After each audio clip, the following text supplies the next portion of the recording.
Isang aso. Isang aso. Tagapagtanggol ni Tambaluslos at ni Saldico.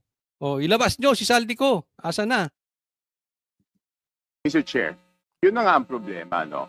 Nung unang ginawa to, I was against it. How can we investigate ourselves? That is the primary question. Mismo.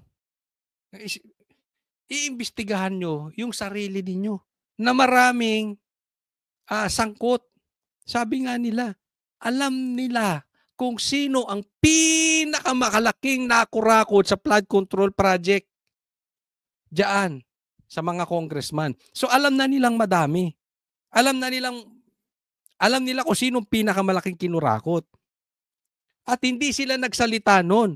Nung sumingaw yung baho, ngayon gusto na rin nila mag-imbestiga. Paano nila iimbestigahan yung sarili nila? Yan po ang point ni Chanco. 'Di ba? Paano mo iimbestigahan? Dati nga, tinago ninyo. Kung hindi ka kasama doon sa pandarambong, diyan sa flood control projects na yan, hindi kayo nagsalita. Sa tingin nyo, ngayon magsasalita?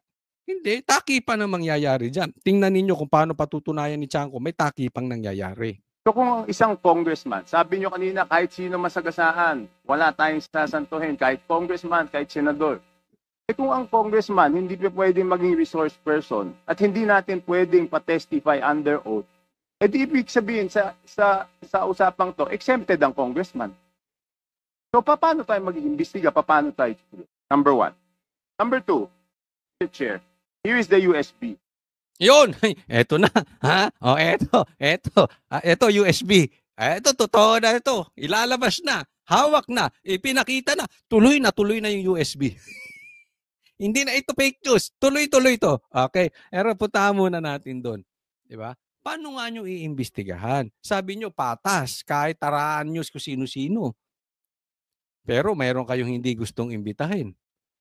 Sino pinupunto niya rito? Number one, si Saldico. Tas ayaw nyo imbitahin. O ayaw nyo papuntahin. Diba? It's very obvious. Kayong mga nakaupo dyan, sa harap. Hindi halatang-halatang aso kayo ni Tambaluslos. Halatang-halatang aso kayo ni Saldico. Kasi nga, ano sabi ni BP Sara? 2 tao lang ang may hawak ng budget ng buong Pilipinas. Tambaluslos tsaka si Saldico. Ay lumalabas parang totoo. 'Di ba? Ganun ka-powerful eh.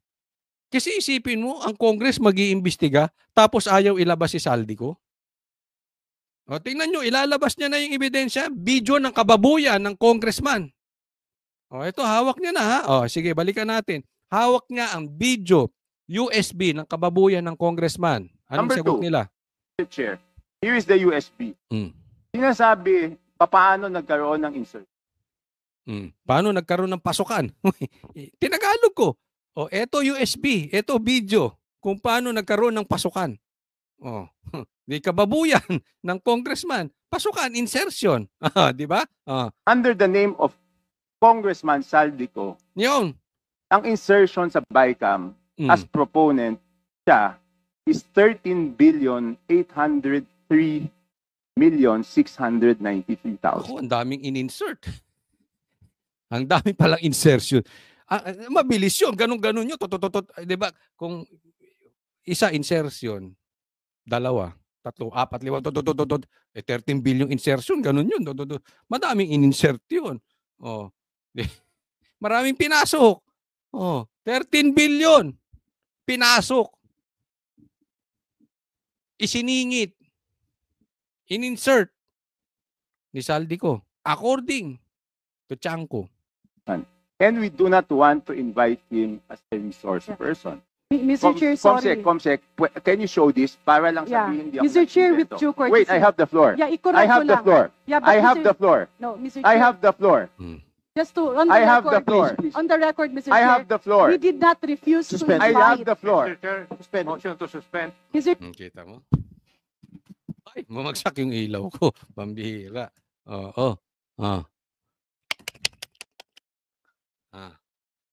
I have the floor. Ibig sabihin, oras ko pa to. Ito USB Yung kababuyan ni ni Saldico na pagpasok, pagsingit, pag-insert, 13 billion. yung video. Oh, ilabas nyo. May ebidensya. Ito na. Ayaw. Ewan ko, sigarin ba yun? Yung boses na yun? Parang sigarin ata yun ang sabi nila eh. Oh, ayaw. Kinokontra. Tingnan mo itong 5 to. Yan. Hindi lang yan, marami yan. Pero itong 5 ito, ayaw. Di ba? Ay, ito na, ipapakita na eh. Kasi kung may ebidensya, tapos ihaharangin nyo yung pagpasok ng ebidensya, ba't kayo natatakot? Bakit mo aharangan yung oras ni Chanko? Akala ko ba gusto nyo maimbestigahan ng maayos yan? Pero pag si Saldi ko iimbestigahan, maglalabas na ng ayaw nyo. O, anong ginawa ninyo? Inawat ninyo. O, tingnan ninyo. O, kayong 5. Anong silbi nyo dyan? Totoo, di ba?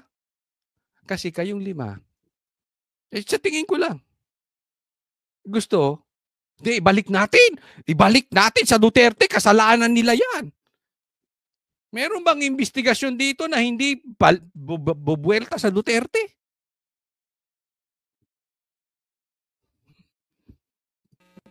Sige, hinold na nila. Pinatay na. Tapos. Di ba? Ang ganda na sagutan eh. Sige, pasok. the floor. On the record, Mr. I Chair, have the floor. we did not refuse to I have invite. the floor. Mr. Chair, Suspend. motion to suspend. Mr. Ganyan. Ganyan. O, tinan mo. Wala na. Patay ng camera. Motion to suspend. Ganyan sila eh. Kahit naman nung kay PRRD, suspend, patay na mic ko. Wala na. Pag nasusukol na sila, pag mailalabas na yung tinatago nila, mabubuking na yung baho na itinatago nila, motion to suspend. Yan ang gawain nila. Abante! Ilabas nyo si Saldi ko. Naggagalaitin na si